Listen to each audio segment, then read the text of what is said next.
¿Cuáles son las claves a tener en cuenta cuando compras una empresa inactiva?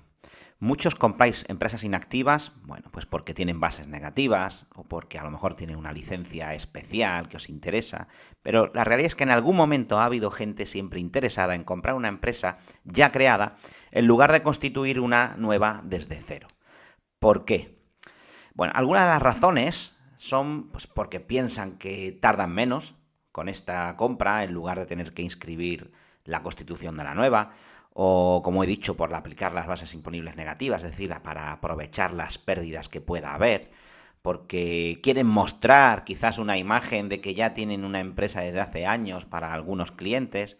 Puede haber muchas razones. Durante muchos años hemos visto hacer estas compras por diferentes motivos, pero hoy vamos a explicar cuál es la realidad de estas operaciones de compra de empresa ya constituida, aunque esté inactiva, o incluso que la compren por el hecho de que está inactiva. Vamos a ver que no es oro todo lo que reluce y vamos a ver en qué tenéis que prestar muchísima atención. En primer lugar, cuando compras una empresa, tienes que firmar la compraventa en escritura pública. Pero ojo, es que además vas a tener que firmar otros detalles, otras escrituras, no solo esa compraventa. En este caso, tendrás que firmar, cuando menos, el cambio de administrador, porque obviamente tienes que pasar a ser administrador tú, pues para poder firmar cualquier detalle de esa nueva sociedad o abrir una cuenta bancaria. En segundo lugar, tienes que firmar el que llamamos acta de titularidad real, porque claro, vas a pasar a tener más de un 25%, y cuando tienes más de un 25% de forma directa o indirecta de una sociedad, tienes que firmar lo que llamamos el acta de titularidad real. Lo normal será también que firmes pues probablemente un cambio de domicilio social para ponerlo en el domicilio que tú tengas o en el local que tengas, en donde tengas una oficina, y muy probablemente un cambio de denominación porque le quieras cambiar el nombre. Esto, tanto el domicilio como el nombre, vas a tener que inscribir en el registro mercantil esa escritura. Y por último, casi lo más importante, si quien vende las participaciones tiene el 100%, lo normal es que tuviese inscrita lo que llamamos la unipersonalidad en el registro mercantil. Entonces, si tú ahora compras ese 100%, entonces no te puedes olvidar, repito, no te puedes olvidar de firmar e inscribir la declaración de unipersonalidad en el registro mercantil. Tienes que firmar y comunicarlo al registro mercantil que ahora tú has pasado a ser el nuevo socio. Os explico este detalle porque es muy importante. La ley te indica lo siguiente. Si transcurren más de 6 meses desde que la empresa adquiere el carácter de unipersonal y esto no se ha inscrito en el registro mercantil, entonces el socio único pasa a responder de forma ilimitada y solidaria de todas las deudas que haya contraído la sociedad durante el tiempo que ha sido unipersonal y no lo habías declarado como tal. Una vez que inscribas esa declaración de unipersonalidad, el socio entonces sí que deja de ser, ese socio único deja de ser responsable de las deudas.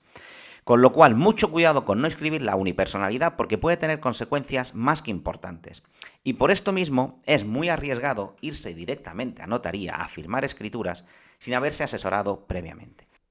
Pero ojo, ¿qué otros problemas me puedo encontrar si compro una empresa sin haber revisado antes bien toda la documentación? Pues muy fácil. Te puedes encontrar con obligaciones fiscales y mercantiles, ambas que no se hayan cumplido antes de que tú compres.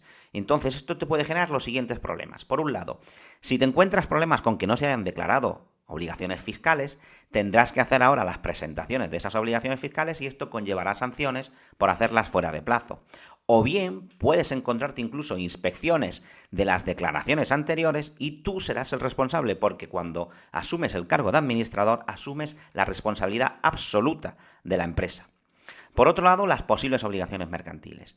Concretamente, la presentación de cuentas anuales. Si no tenéis presentadas las cuentas anuales o si quien te vende las participaciones no estaba al día con las cuentas anuales, entonces no te van a inscribir las escrituras que estás firmando con los cambios, con lo cual esto te va a retrasar la operación y además te va a costar más dinero. Con lo cual, muy atento cuando compras una sociedad a que estén inscritas las cuentas anuales. ¿Y qué hay de esos que piensan que la compran para no aparecer en el registro mercantil? Pues esto no es tan sencillo. Esto no es tan sencillo como simplemente decir que, bueno, no quiero aparecer. Aquí hay dos temas clave. El primero, el administrador o administradores de la sociedad, estos tienen que inscribirse con nombre y apellidos obligatoriamente. Si bien estos, es verdad, que no tienen por qué ser los dueños de la empresa. Y dos, si eres el socio único, vas a aparecer también. Es obligatorio. La única opción para no aparecer es que hubieses comprado entre dos socios. Hay que valorar, aún así, aun comprando con dos socios, hay que valorar los siguientes detalles. Porque hay inscripciones de la unipersonalidad cuando sobreviene o cuando se pierde que son obligatorias. Me explico. Si quien transmite las participaciones era un socio único y ahora deja de serlo y pasan a ser dos, entonces también se tiene que inscribir la personalidad, se tiene que inscribir la unipersonalidad, se tiene que inscribir la pérdida de la unipersonalidad cuando pasan de uno a dos socios. La pérdida de la unipersonalidad se debe inscribir, con lo cual hay que firmar esa escritura. Dos, si hay cambios de un socio a un socio, es decir, del 100% al 100%, paso de un socio único a socio único, de uno a uno, también tengo que inscribir ese cambio de socio único, ese cambio de unipersonalidad.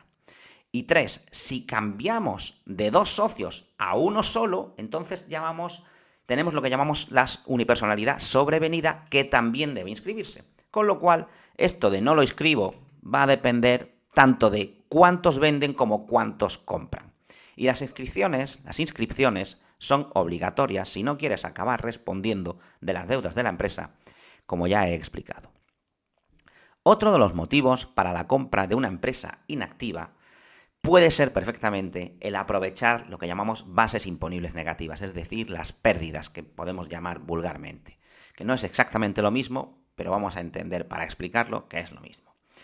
Esto es básicamente ver si tienes pérdidas de años anteriores a esa empresa y imaginemos que tenemos, me lo invento, 10.000 euros de pérdidas de años anteriores. Claro, hasta que no facture e ingrese esos 10.000 euros nuevos con mis ingresos, estos los voy a poder compensar con las pérdidas anteriores. ¿Qué ocurre? Que no voy a pagar el impuesto sobre sociedades hasta que no supere esos 10.000 euros de facturación por encima.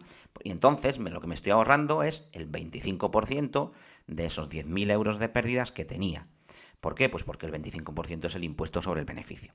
Pero ojo, esto no es tan sencillo, porque hay ciertos límites que impiden aprovechar esas pérdidas y que, entre otros, os voy a contar, que son precisamente el que estemos comprando una empresa que lleve más de 3 meses inactiva. En ese caso, no puedo aplicar las bases imponibles negativas. Otra de las razones sería que estuviésemos comprando una sociedad considerada patrimonial. Ya hemos hablado de las sociedades patrimoniales en otros vídeos. Hay algunos otros detalles que son un poco más técnicos y más complejos, así que tener mucha atención en este caso en las compras de empresas inactivas. No los explico aquí porque son realmente técnicamente complejos de explicar y daría un lugar a un vídeo un poco farragoso. Por otro lado, ¿qué pasa si soy el vendedor? Esto hemos hablado del comprador, pero ¿qué pasa si soy el vendedor? Pues alguno puede pensar, bueno, como yo soy el que vende, no me preocupo, no me tengo que preocupar de nada. Pues no es así. Aquí hay otros detalles muy importantes que tienes que tener en cuenta cuando hablamos de ser el vendedor, especialmente cuando hablamos también de sociedades inactivas. En primer lugar, asegurarse de que se inscriben los cambios, especialmente de administrador, porque yo transmito y dejo de ser administrador, me tengo que asegurar de que se inscriben para que deje de tener esa responsabilidad y que no siga recibiendo notificaciones ni de Hacienda, de Seguridad Social o de cualquier otra administración. Y dos, lo más importante es el valor fiscal de las participaciones, porque tú puedes pensar que el valor de tu empresa es el que estás transmitiendo, o es X, o que las vendes por 500 euros, o por 1.000 euros, o por cualquier cantidad. Aquí es muy importante saber que Hacienda te va a pedir que declares en tu IRPF por unas cantidades mínimas, y esas cantidades van a depender de los balances de la empresa.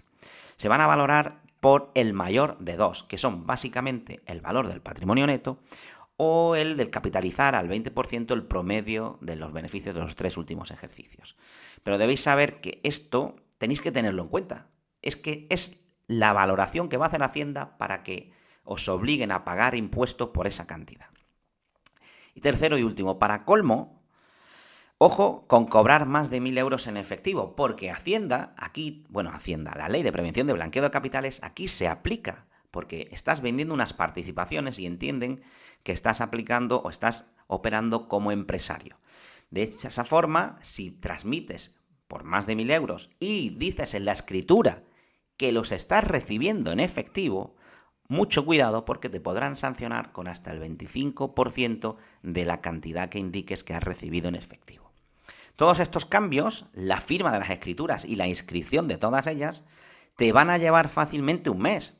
Y una vez que lo tengas inscrito, entonces podrás abrir una cuenta bancaria a nombre de la empresa. Así que no creas que comprar una empresa inactiva te va a resultar menos farragoso, o te va a costar menos y vas a tardar menos tiempo, porque realmente no es así. Recordad que esto no es asesoramiento. El asesoramiento debe ser personalizado. Esto es divulgación. Por favor, suscribiros al canal para seguir hablando de empresas con visión estratégica y, como siempre digo, constancia y decisión.